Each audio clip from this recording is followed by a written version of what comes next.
Dahil sa nararanasan nating tagtuyot ngayon o El Nino, supply ng pagkain pinatitiyak ni Pangulong Bongbong Marcos.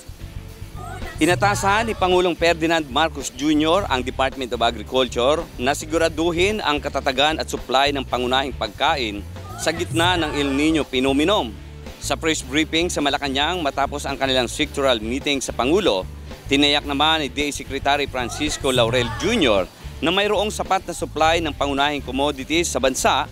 Wala umanong dapat na ipag-aalala ang publiko sa posibilidad na kapusin sa supply ng bigas, palay, baboy at manok sa panahon ng El Nino phenomenon dahil sapat ito para sa mga Pilipino.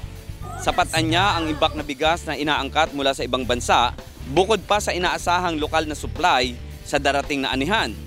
Samantala, nasa 141 million ang nasirang palayan habang nasa 10 million naman sa mais ngayong El Nino. Paliwanag ni Presidential Communication Office Assistant Secretary at Task Force El Nino na si spokesman Joel Villarama na ang mga nasirang palay at mais ay mula sa Region 6 at Region 9 at maituturing na maliit na halaga lamang. Ayon sa Pag-asa, naaabutin hanggang Abril ang panahon ng tagtuyot. Kasama si Angelmar Bumalag at si Jeff Gonzalez, Smile Supetran III para sa Balitang Unang Sigaw.